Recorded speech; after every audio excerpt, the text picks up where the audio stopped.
Hello, everybody, and welcome to our podcast series where we explore ways to support and empower youth in leading healthier lives. I'm Max MacDonald, and I'll be your host for this journey into topics that matter to today's youth.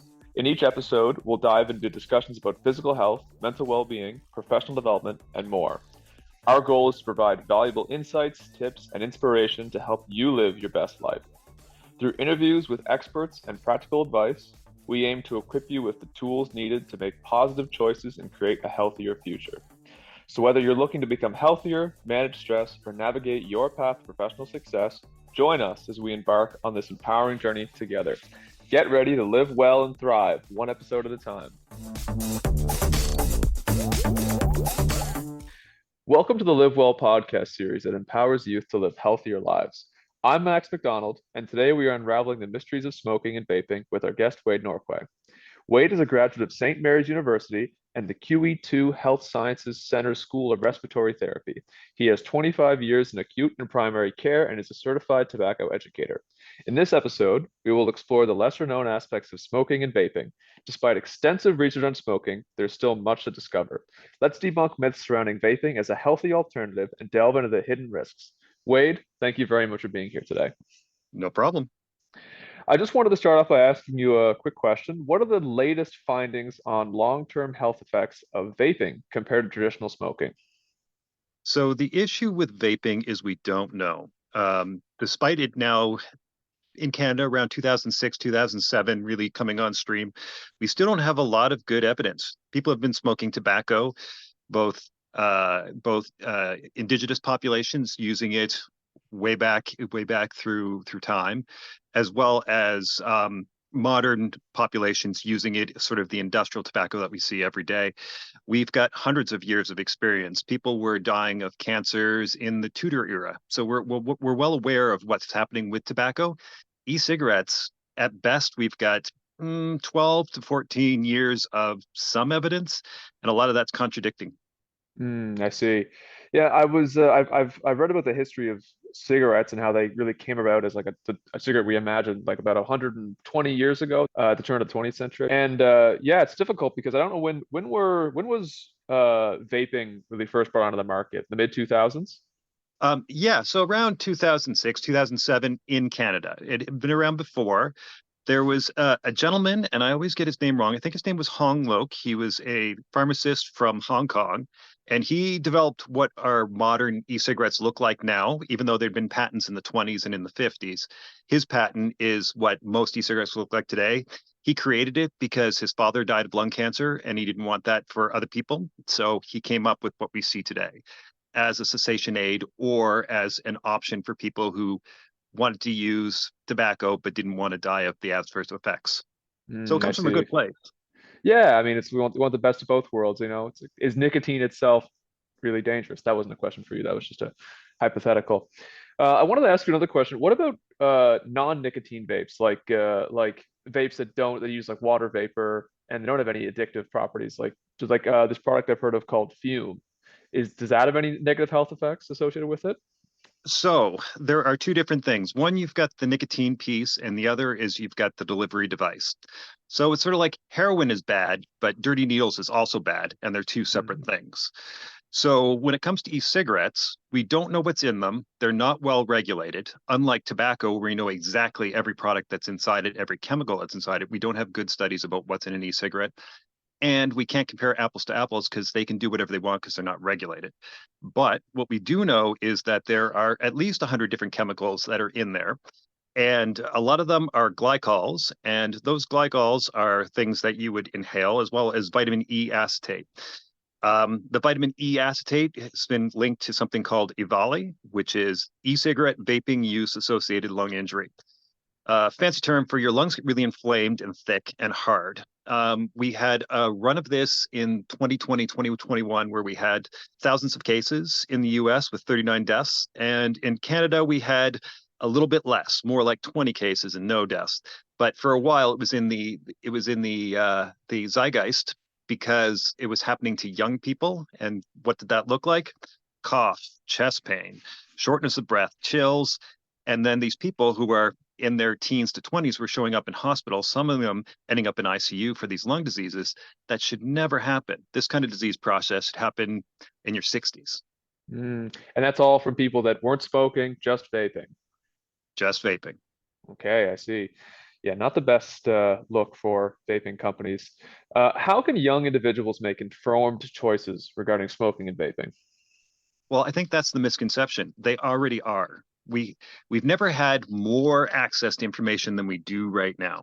They Young people are looking at things and making choices based on that, whether it's price, whether that's access, whether that's flavor, whether that is the device, because they can look like anything now, from a USB flash drive to a toothbrush to your traditional cigarette. They can look like anything you want. So style has something to do with it.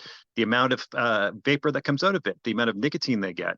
They're making all of these choices, and a lot of them are making it because they think it is safer than tobacco. And in reality, it is safer than tobacco, but it's not safe. And so that Mm, sounds like a contradiction. So what I tell people is maybe gargling a little Javex won't kill you, but drinking it will. But do you want to be having Javex in you? yeah, it makes sense. I mean, it's a chemical concoction all the same. You mentioned glycols being used in the vapes. I know that doesn't sound good. I'm sure that that's not on any ingredient label anywhere on the package that people can find. You mentioned it's also unregulated while the cigarette industry is regulated. And I know there's rules that provinces have put in place that allow people to not buy cigarettes at a certain age. Is that in place for vapes as well? So yeah, so that sort of regulation is. So on the ground in Prince Edward Island, you have to be, I believe it's 21 to buy e-cigarettes. They have to be sold in a separate place. They have to be kept away from children. They now have to be behind plain wall in front of them. Back in the day, we used to call it a power wall, and that was they used to put tobacco in these bright colored packages and put them up front where anyone can take a look at them. Now it's kind of like, if you remember back in the day, consumers distributing, where you have to ask exactly what you want, and then the vendor will have to go behind and get what you need. It's not out there in Mm, front advertising, and that's to keep that advertising away from children. So yes, it's regulated that way, but what's not regulated is what's in it. We don't I have any see. clear guidelines that says you can only have X number of glycols or polyetherides or polyaromatic hydrocarbons, or there's none of that. Whereas with tobacco, there is a purity level and an amount and a kind and the amount of stuff they can do with it and what they can add to it. That's all regulated down to the nth degree and well studied. I see the amount of studies I've seen, like I know I was looking online just briefly Mhm. before this interview at some of the studies that were out there, and a lot of them are just what you're saying. They're inconclusive. We don't see the actual health effects. It's long-term studies. I know that the first big study that was released about cigarettes, it happened years after cigarettes. Wasn't it in the 70s? 70s, I want to say 76, but almost certainly not it. When this big study was released, maybe it was the 56. The Surgeon General released it in the US Right. that cigarettes were bad. Yes, so that started in the 50s. And even with that, the tobacco industry put out counter research because they were able to pay for research to be done, saying that it wasn't as bad or it was overblown or only in certain populations. Um, but if you start going in after Big Tobacco was sued in the United States, all of their research and all of their advertisement was released to the public. And if you read some of that stuff about what they were saying in the background, about what they knew and when they knew it and how dangerous it was, it's stunning. And all that stuff's online Mm, and very easy to come by, which brings us back to e-cigarettes. Almost all of them are owned by Big Tobacco. They all bought one. Now, they're not in the market of getting people to quit using the product any more than Heinz wants you to stop using ketchup. mhm. So the fact that they are selling this as a cessation aid is a little disingenuous because they also haven't gone to Health Canada to get it regulated as a cessation aid and get it proven like nicotine replacement therapy is, or Champix or Zyban, which are all been proven to help you quit smoking. That hasn't been done. They say that's because of the cost and the red tape, but really they don't want you to stop using the product. Otherwise, they would go out of business. I don't blame them for that, but you can't have it both ways. The second piece is that if you remember Juul, Juul, which was one Yep. of the big brands and got up to 70% of the market share, they came up with something called a nicotine salt. A nicotine salt enters the bloodstream quickly and causes a big spike in nicotine in your brain and then comes off quickly. And that's what gives you the withdrawal symptom to make you want to smoke more or inhale more. Um, it was so addictive. That's why it gained the market share, even though Juul was saying it was because they made a superior product. It was because they made a more addictive product. And you Mm. know that because almost every other brand has now moved to a nicotine salt as opposed to the nicotine that they were using before. Right. I remember hearing about that because at the very beginning, when Juul first came to the market, they were allowed to market towards, or they at least weren't stopped from marketing towards younger people. Correct. There was no, it was like the Wild West when it came to e-cigarettes. You could sell them anywhere. They actually sold them at the dollar store for a lot of years.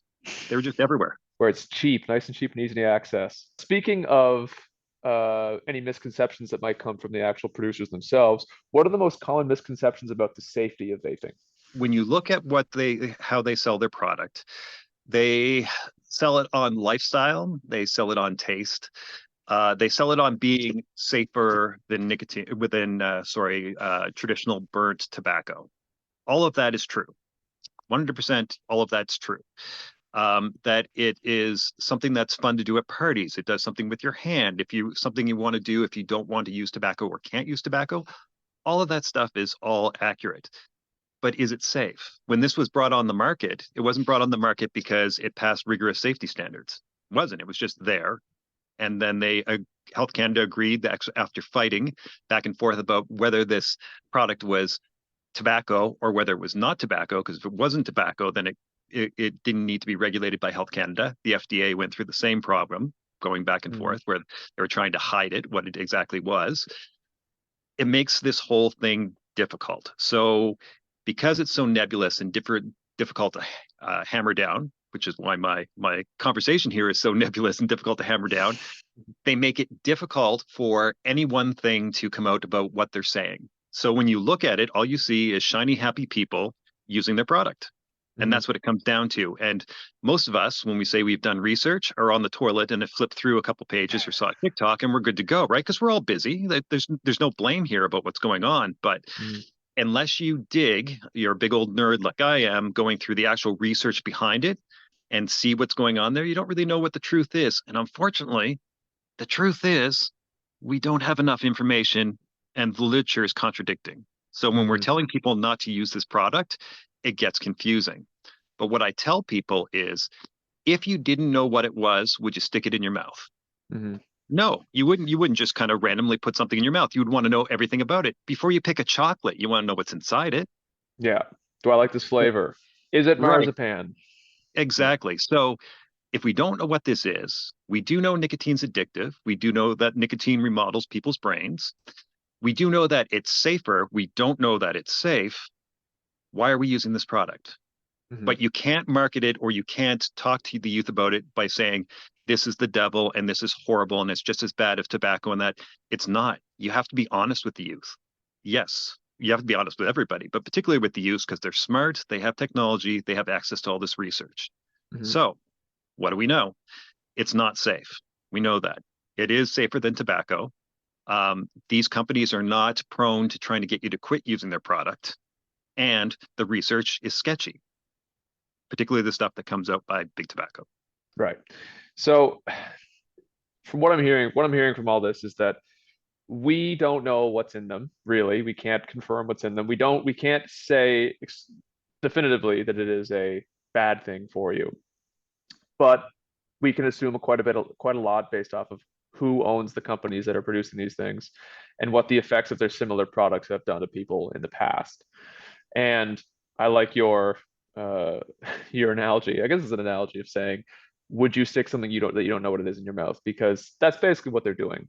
And it's addictive, of course. We know that nicotine is addictive. So I just wanted to take that notion that that nicotine is addictive. Can I just say one thing before that, just so I'm Sure. clear? We're not saying that it's safe, and we are showing harms. And the two things that we're showing with harms is one called popcorn lung and that EVALI we talked to you about. So Right. EVALI Oh, makes the lungs get stiff. Popcorn lung was first found out at the microwave popcorn companies were having their people falling down ill with lung disease. The companies denied there was a problem. They lost their workmen's compensation claims until 5 years later, when it came out that yes, these people were having lung problems and their lungs were being eaten on the inside, making them really flabby and big and look like popcorn on the inside, Mm, and got incredibly short of breath, super dangerous. And that all came from the flavoring, which is that glycol, which is the flavoring that was in for microwave popcorn to make it buttery. Perfectly mm, safe to eat, horribly dangerous to inhale. So when we say we don't know and we're not sure if if it's safe or not safe, we do know that there are some problems. mhm. So there's definitely some problems with it for sure. No, no, from other products that we've seen demonstrated in the Mhm. past, there are definite problems with this product. And I do think it's important to not put any blanket statements down like vaping is bad for you, you shouldn't do it.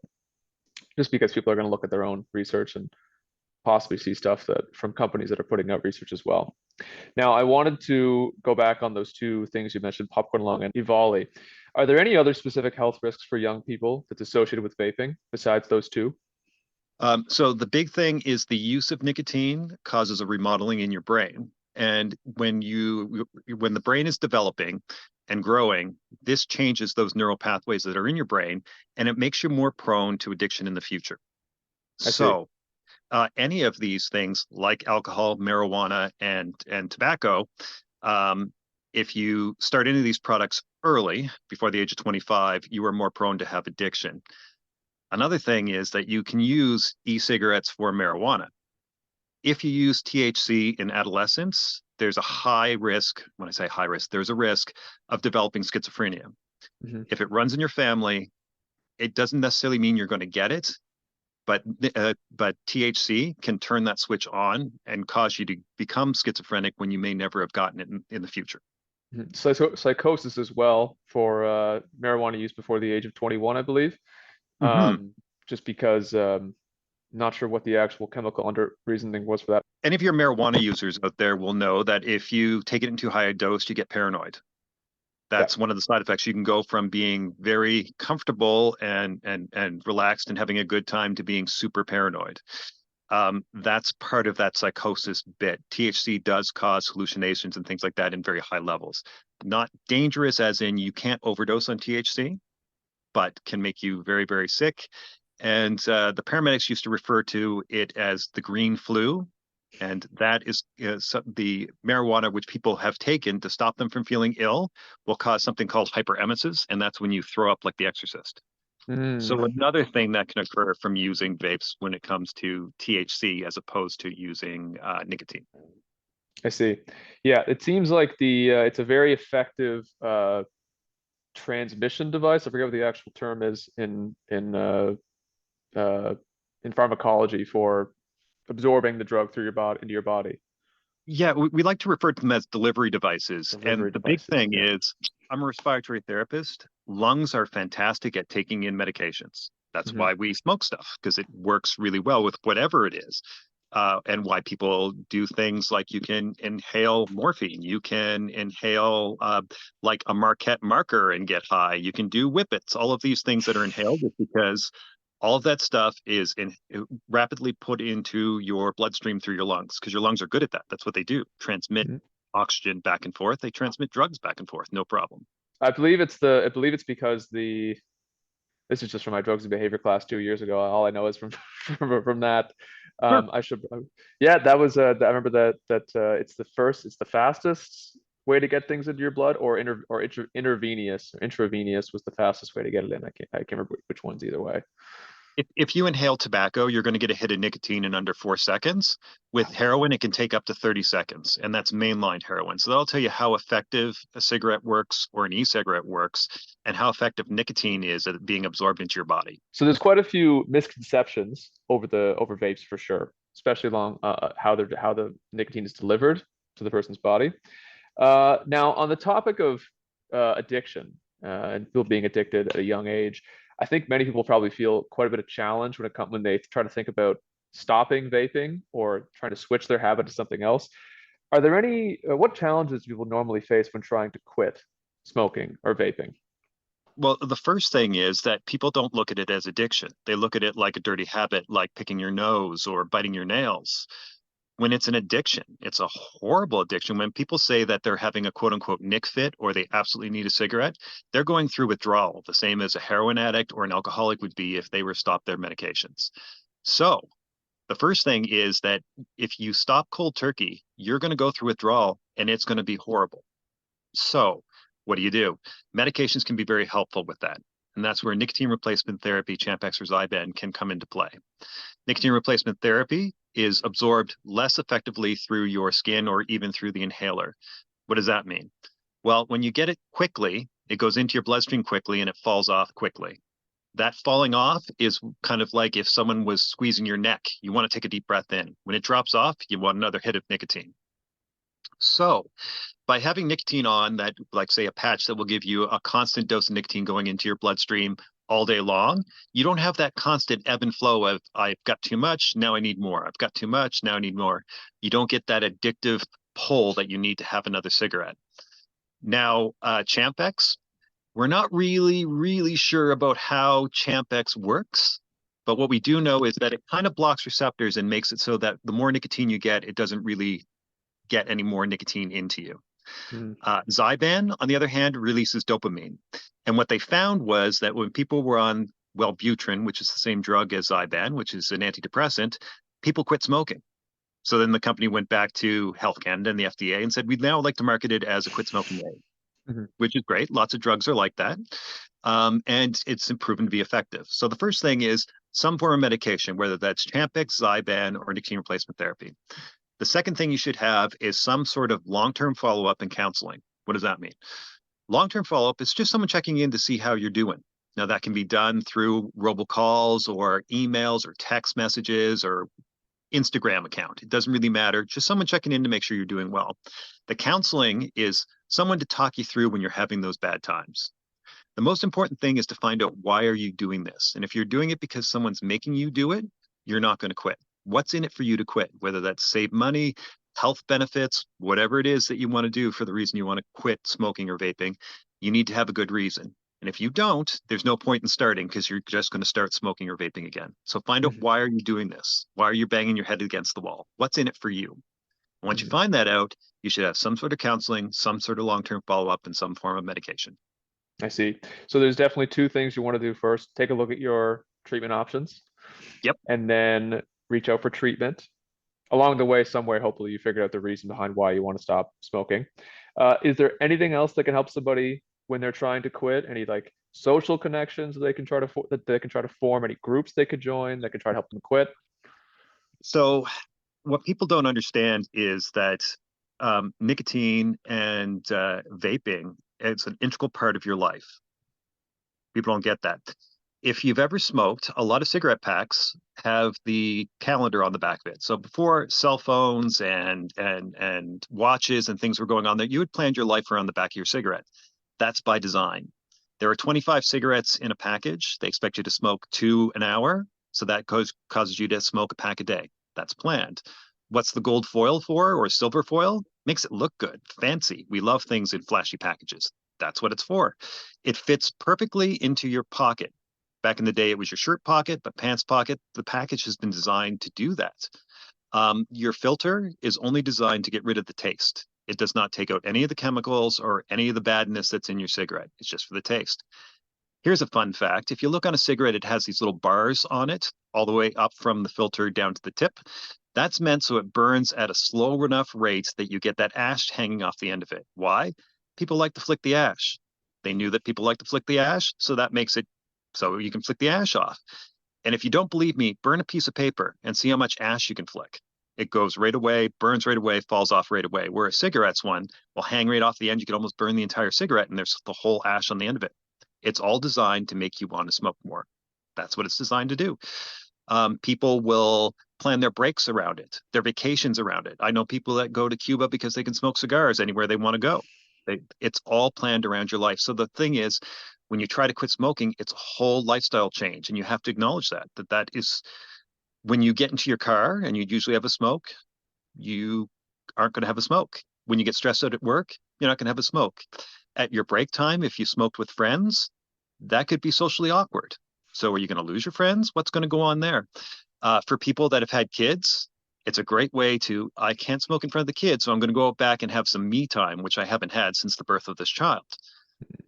For students, I need to take a break from my studying or from my friend who's really driving me crazy, which if you didn't have that excuse of having a cigarette, you wouldn't take that time for yourself. So if you're trying to quit smoking, things you can do. If you drink coffee in the morning, drink tea, drink water, drink orange juice, because all of that triggers you to say, and then I'm going to have a cigarette. If you usually sit in a chair in the kitchen, sit in a chair in the living room, sit in the dining room, go outside. If you usually go outside, come inside. Do the exact opposite of what's going on or something completely different. If you're trying to quit, put your cigarettes, your lighter, your ashtray in different parts of your house. Then if you want to have a cigarette, you have to go and gather them up. Humans are innately lazy. If you have to go and pick up all those things because the lighter's in the attic and the cigarettes are in your room and the ashtrays in the basement, by the time you're done that, do you really want a cigarette? Probably Hmm. not. Where if they're Yeah. handy, you're going to smoke. Same goes with your e-cigarette. Put it somewhere that's awkward. Clean your car, vacuum your car so it doesn't smell like a cigarette or e-cigarette. Make sure it's all nice and clean. It's a brand new car. I also recommend maybe if you can put something on the seat so it looks different. Drive a different way to work because a lot of people will go, okay, it's only 2 lights until I can have a cigarette, or I usually have the cigarette at the stop sign. Hmm. These are big things that you're doing. And it underlines the fact that uh, nicotine is an addiction and it's an integral part of your life. And whether you know it or not, your life has been dovetailed around this drug. Yeah. I've never thought about cigarettes being an integral part of someone's life before, but when you say it like that, it's true. It's probably the only drug you take 30 plus times a day. Well, it's socially acceptable to use a cigarette on the job or at school. It's not socially acceptable to be drunk or stoned. Yes. So it's even though people will go, ooh, tobacco user, they wouldn't say you can't drive my kid to work. Hmm. It's Yeah. you can use it all day, all the time, and you need to because you get a big hit of tobacco, of nicotine, and then it drops right off, and then you want another one. Hmm. Exactly. Um, and we mentioned vaping briefly at the end there, but all of those things apply to quitting a vaping addiction as well. 100% with the added piece that it tastes good. Yes. And you can hide it, right? So if I smoked my e-cigarette in my house might smell like grape or tutti frutti or raspberry. It's not going to Mhm. smell like tobacco. So it's not overly offensive. And you can kind of sneak it at school. You can sneak it other places, even though you're not supposed to do that there. So that makes it even more insidious because when you use tobacco, everybody knows immediately. It's like a Yeah. fart in the room. Everybody knows it's happening. You can be a little bit more sneaky with an e-cigarette. So you have to be more honest with yourself and be more careful with yourself. Yeah, exactly. This is a lot to keep track of for someone who's trying to quit. Is this something that a counselor that was mentioned earlier that counselor can assist with as well? 100%. So the counseling's important before you start, once you're started your quit, and even after you've been quit for a long time, because relapse is common. That's why addiction is so difficult to deal with. When people quit either e-cigarettes or tobacco and they fall back on it, they feel bad about themselves. So they have a cigarette or an e-cigarette, which makes them feel better, and then they feel guilty, and so then they have another one. So you have to think of this whole thing as being a positive thing, whether you quit for 1 hour, 1 day, 1 week, 1 year, whatever you got in is a truly positive thing because nicotine is a super powerful addiction, far more addictive than heroin. That is a very good goal to set for people. Set your goals. Any amount of not smoking time is good. I think that's fair. I And, think it's fair enough to say. and when you start smoking again, you learn what made me start smoking again? How can I avoid that in the future? I should make another attempt. If everyone was super supportive of that instead of saying, oh, are you smoking again? If they Mm, actually were being supportive and saying, let's help you get off the e-cigarettes if you like, without nagging or being negative towards that person, they'd make more of an attempt to quit smoking or yeah. using e-cigarettes. Addiction is your own journey. It's your own plate. You take it at your own pace. Some people can do it cold turkey. Some people can't. There's nothing wrong with that. It's a chemical addiction. It's not a there's no script to it. And it's a disease. So if It's a you were disease. wheezing, people wouldn't say, God, your asthma again, stop wheezing. Right. Yeah. So if you Yes. have an addiction, you have an addiction and relapse is common. Yeah. When you make that comparison, it makes all the more sense. They're two very similar things. So I'm going to summarize some of our points that we've looked at so far. So far, what I've gotten is that we don't know the specific bad parts of vaping. We don't know what specifically it does, but it's generally not good. Is that a fair assumption? Yep, and it seems to be linked to glycol when it comes to popcorn lung, and seems to be linked to vitamin E when it comes to EVOLI. We don't know that for sure, but we have a strong indication that those two chemicals are involved, which is why they've removed glycol in general from e-cigarettes as best they can. And they're talking about removing the vitamin E acetate. When making a choice about what vape to smoke, if you want to smoke, it's difficult to do so because of the lack of information coming from the producers of the vapes. That is true. We also don't know the dosage. So if I say there's 10 milligrams of nicotine in your e-cigarette, there's no one verifying that. Unlike if you go to the pharmacy and you're going to get 10 milligrams of nitro, well, you know you're going to get 10 milligrams of nitro and someone's in trouble if they don't. The guy in the back of the shop could be just squirting some stuff into that e-cigarette and giving it to you, or the manufacturer somewhere that's not in Canada could be doing the exact same thing. So you have no guarantee that that's the exact dosage you're getting. Exactly. And on top of that, there's also many misconceptions about the health and safety of vaping. I mean, that we Right. don't know how safe they are. So they're safer. I'll give it to you. You're right that it is safer than tobacco, but it's not safe. And again, I go back to if you didn't know what was on the ground, you wouldn't pop it in your mouth, even though it might be safe-ish, maybe. You'd never do that. So we don't want to do the same thing when it comes to e-cigarettes, thinking that it's safe because it's safer. Right. And there are specific health risks for young people when it comes to vaping. Yes, so big ones when it comes to lung disease is that EVOLI, e-cigarette vaping use associated lung injury, which causes you to have that thickening of the lungs and ends you up in hospital, and something called popcorn lung, which causes your lungs to get big and flabby and makes it difficult for you to breathe. And then there are the neurological things. If you start smoking before the age of 25 or using e-cigarettes or use nicotine before the age of 25, you're more prone to addiction in the future. And there's that risk when you're using THC, using marijuana, of that risk of schizophrenia. I see. And it is very difficult to quit smoking or vaping once you're addicted to it for many reasons. The fact that it's integrated into your life, it's a habit that goes on constantly throughout your day. People get into that habit during their regular life.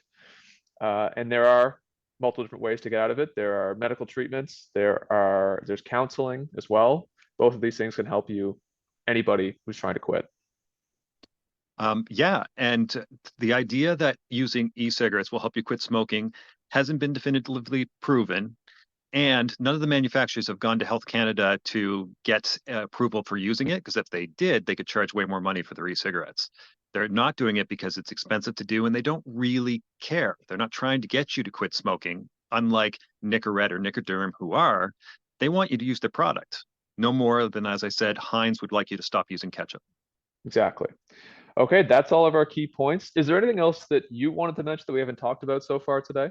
I just want to remind people, when I say people in general, that when you are talking to people, whether that's the youth or whether that's people that you feel have less information than you are, that doesn't mean they have no information. You want to be very respectful when you're talking to people about their usage, particularly about things that they are addicted to.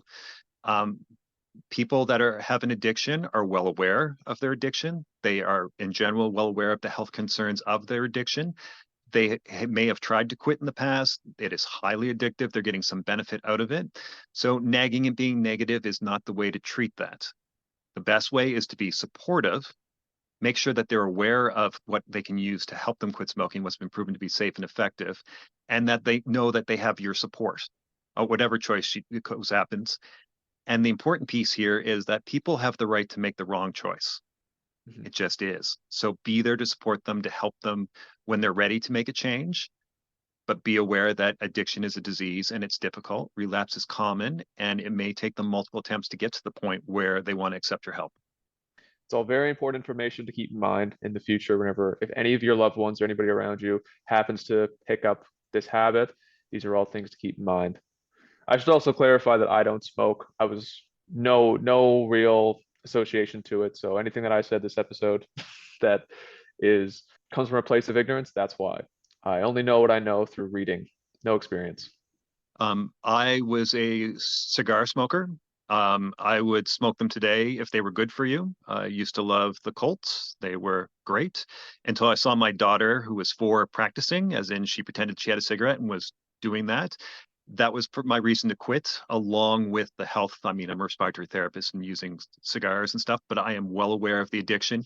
Today, I can still taste it sometimes in my mouth. Even though I'm not Mm, going to do it, it's not like it's over. It's a daily fight when it comes yeah, to addiction.